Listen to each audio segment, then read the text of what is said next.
Саламатсыздарбы, урматтуу дипломатиялык корпустун жана эл аралык уюмдардын кадырлуу өкүлдөрү, бүгүнкү иш-чаранын урматтуу катышуучулары. Бүгүн сиздер менен биздин ушул жашыл мурас аттуу көчөт эгүү иш-чарага жолугуп турганыма терең ыраазычылык билдирем. Сиздердин келип бергениңиздерге дагы терең ыраазычылык. Бул климаттын тез өзгөрүшү, аба ырайынын бузулушу, мөңгүлөрдүн тез эрип кетиши бул биздин Кыргызстан өлкөсүндө эле эмес, бүтүндөй дүйнө жүзүндөгү проблема. Ошондуктан дүйнө жүзүндөгү ар бир адам, мейли ким болбосун, мейли кайсы өлкөдө жашабасын, бирдей күрөшүүгө, катуу күрөшүүгө милдеттүү. Анткени мейли биз ушундай бийик тоолуу, суук, кышкысын суук баягы Кыргызстанда жашайбызбы же Африкада ысык, Африкада жашайбы. Анткени бул дүйнө жүзүндө климат боюнча, аба ырайы боюнча, ушу табият боюнча чек ара жок, мамлекеттер аралык чек ара жок. Аны баарыбыз жакшы билебиз. Баарыбыз ушу бир абаны жутуп жашайбыз. Бир табияттын койнундабыз. Ошондуктан ар бир адам күрөшүүгө милдеттүү. Биз бүгүн ушул иш-чараны бүтүндөй өлкө боюнча уюштуруп жатабыз.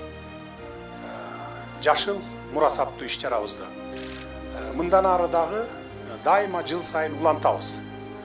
Жылыга ушул 5 миллион, 6 миллиондон көчөт отургузууну пландап жатабыз. Мына быйыл баштадык, жылда улантабыз. Анан ар бир региондо бүгүн, райондо, айыл өкмөттөрдө ушул иш-чара жүрүп жатат. Жылда уланмакчы. Былтыр биз Глазго шаарына барганда саммитке тоолорду туруктуу өнүктүрүү жылы деп жарыялайлы деген демилге көтөргөнмүн 22-жылды. Бириккен Улуттар уюмунун башкы ассамблеясынын 76-чы сессиясында колдоп бердиңиздер. Ошондуктан бардыгыңыздарга, дипломатиялык өкүлчүлүктөргө, бардыгыңыздарга терең ыраазычылык билдирем.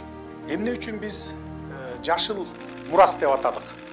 Анткени ар бир адам өзү жашап өткөн дүйнөдө мурас калтырып кетүүгө милдеттүү.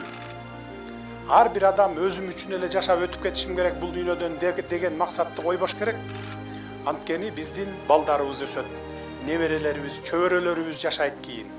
Ошого биз ар түрдүү мурастарды калтырып кетүүгө милдеттүүбүз. Ушул жерде турган ар бирибиз милдеттүүбүз. Мурастардын ар кандай түрлөрү болот. Акчалай мурас болот, дүнүйө менен мурас болот, климаттык мурас болот, мына ушу табияттын мурасы. Мурастын түрлөрү көп. Анын ичинен эң маанилүүсү ушул мына табият мурасы. Анткени таза аба жутпасаң, таза суу ичпесең, жакшы жашоо жок. Ошондуктан биз жашыл мурас деп атап, келечек муунга ушундай таза табиятты калтырып кетели деп чечтик. Мына ошону бүгүн ушул иш-чараны баштаганы турабыз сиздер менен биргеликте. Мен бардык ушул Кыргызстан боюнча бүгүнкү иш-чарага катышып аткан бийликтин өкүлдөрүнө, эл журтка кайрыламын. Ушуну жылда улантып, анан отургузуп коюп эле карабай койбостон, аны сугарып, аны мындай ухот кылып туруш керек да. Ошондуктан бардыгыңыздардан суранамын, отургузуп койгондон кийин жакшы карап, анын өсүп, өнүгүп кетишине көмөк көрсөтөсүздөр деп ушундай тапшырманы берет элем.